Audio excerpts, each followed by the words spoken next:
will get a contract to write his memoirs. Good. All right. Grace is here now with Hate Mail Monday, and it's actually Monday that we're doing this on today. It's time for Howie Carr's Hate Mail Monday. Let the hate flow through you. Hate Mail Monday is brought to you by Piantadosi Baking Company, celebrating over 100 years of baking excellence since 1916.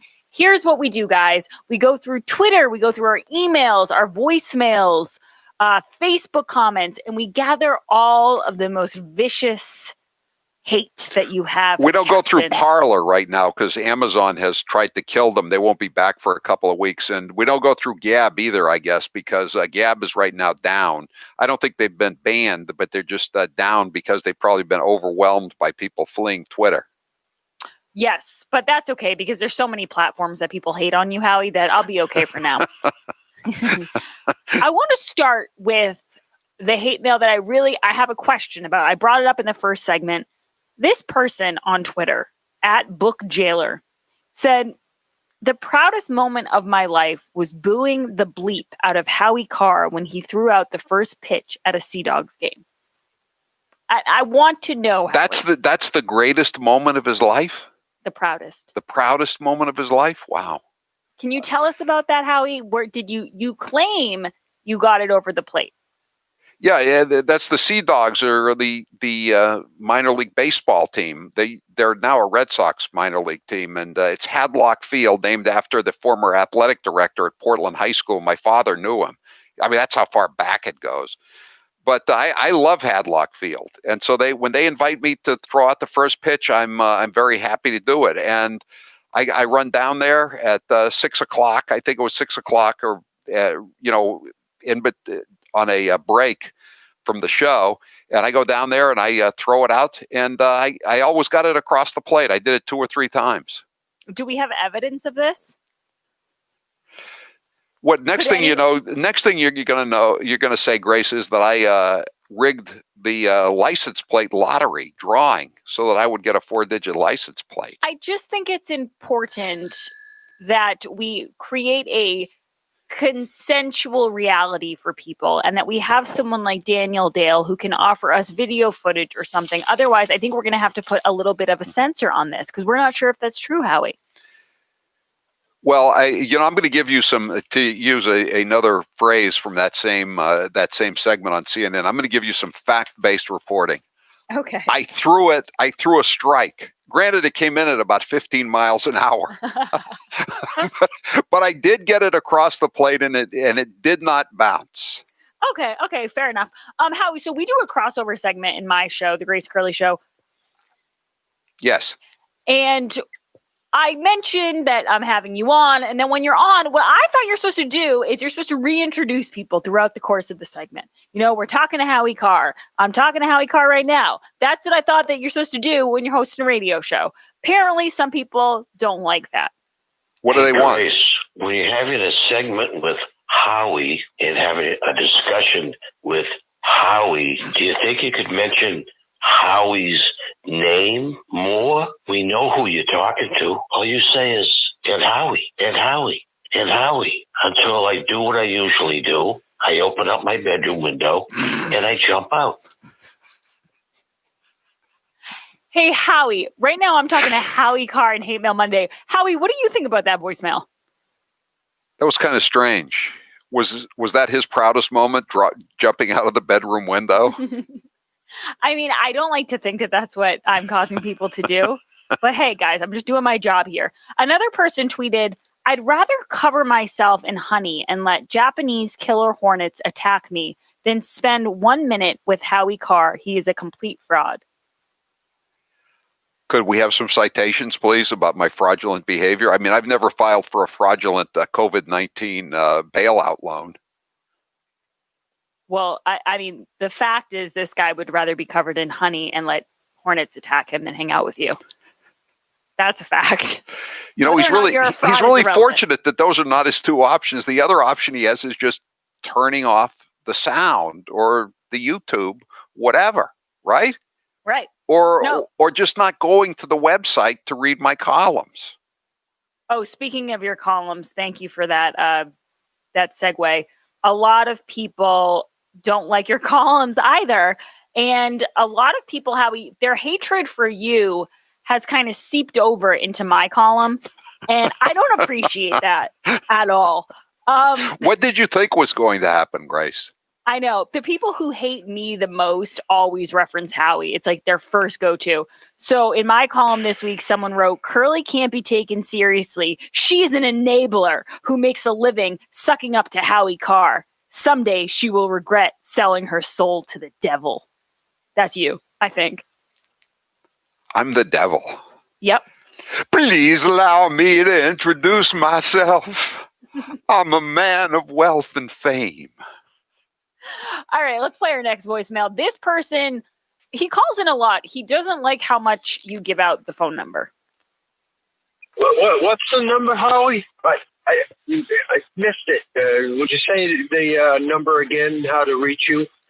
You said it a few times, but actually 25 times in 15 minutes. Okay, get a pen. Get a pen. Write this down or put it on your phone. This is Howie Carr. He's about to give you the number of the show. 844-500-4242. Very good. Very good, sir. Okay, there'll be a quiz on that later on. Hate Mail Monday, like I said, is brought to you by Piantadosi Baking Company, celebrating over 100 years of baking excellence since 1916. Make sure you check out their bread. It is absolutely delicious. So, Grace, Howie, did you know did you know what the L stands for? Howard L. Carr? Lawrence. Lucifer. Lucifer. So true. So true. Howie, there was a person. So we talked about how Don Lemon is writing for Politico now, or he wrote the newsletter. But before that, the big controversy. Is he writing it or is producer writing it? I wonder. That's a very good question. We will never know. But Ben Shapiro wrote it first, and it caused this whole uproar because, the snowflakes were offended that Ben Shapiro, who a lot of people classify as alt-right, I don't think he is. I just think he makes good points that they don't like. But he wrote the playbook. So someone was writing about how she's not going to sign up for Politico, and this is what she wrote. One person wrote, "Oh, subscribe to Politico for their playbook." And this woman wrote back, "Why should we? So you can give a platform to Howie Carr as a guest editor? Politico is now suspect of really poor judgment, in my opinion, being willing to overlook lies for political pats on the head." How much do you think they'd pay me to do that, Grace? I think it might be one of those gigs where it's just about the esteem that it brings. So nothing is what I'm saying. Well, then that woman doesn't have to worry about me doing it. I should send her a message at Stephanie Murr. Howie will not be writing this unless they pay up. He is a cheap bastard. Let's play. I think we got one more voicemail here. This is Grace Curley. Now that I have my own show, I don't eat at the Olive Garden. What? I'm not Anderson Cooper. I've never insulted the Olive Garden. I'm a big fan of chain restaurants. I mean, I prefer to go to Aviva Trattoria, which is a delicious Italian restaurant, and support some local businesses, yes. But I don't snub the Olive Garden. And why was he talking like Charlie Parker? I don't know. Some people think I talk a little bit. My voice is a little annoying. Hey, Howie, one more. You tweeted out about, I think you said something about Free America or Florida, and someone retweeted back at you and said, when's your next vaccine, you varicose veined hypocrite? Did you see the lead story in the New York Post today, Grace? No, I don't think I did. One of the big shots in the New York Democrat Party, his name is John Sullivan, the same name as that alleged terrorist that they let go. This guy is 73, and he worked a lot for Cuomo and his campaigns. I did. He went down to Florida for the. He rented a place in St. Petersburg, and he got the vaccination. And he said, "I never could have gotten this in New York. Cuomo is so incompetent." It's so true. I mean, these vaccine rollouts, once again, these southern or red states, whatever you want to call them, are just, we should really just say the Republican-run states are just really crushing these blue states, there's not even any competition. Ron DeSantis is doing a way better job than Andrew Cuomo. Can you imagine, though, Cuomo, if you give in some cases, if you give the vaccine to somebody who's not on the list to get the vaccine, he's threatened to fine the clinic or the hospital $1 million. No, and do you think that's going to increase or decrease the number of people that are getting the vaccine if they're looking for at $1 million fine? It's so true, Howie, because it's not just that. It's they fine you if you give it to the wrong people that they don't want, and then they fine you if you don't give them all out.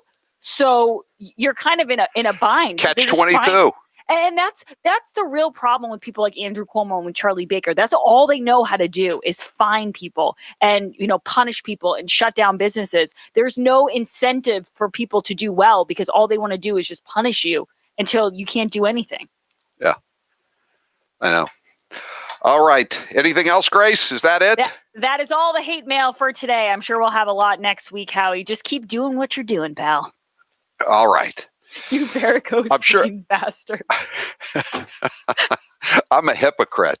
Someone says to me, Howie, I got something free here for you. Chances are I'm going to walk down and pick up the free stuff, like the vaccine. Sorry, haters. It's like when someone asks you to throw out the pitch, Howie. Right. You're doing it. Even if it's a meatball, he's throwing it. Listen up. This is the best deal you're going to be offered all week. Have you been thinking about buying one of the Eden Pure Gen 30 space heaters or the Thunderstorm, the air purifier? Well, for 2 days only, you don't have to buy one or the other. You can get both. There's the Gen 30 behind me, and here's the Thunderstorm. Howie, how is that possible? It's both. With code word Thunder, you will get a free Thunderstorm when you purchase the Gen 30 space heater. Home heating bills are about to start skyrocketing, potentially costing you hundreds of dollars a month extra. Eden Pure's Gen 30 heater will save you up to 50% on your heating bills. The Eden Pure Gen 30 Classic infrared heater uses state-of-the-art infrared heat to warm you to the core. It's even been proven to keep you warmer than your furnace and save you money on your heating bills every month.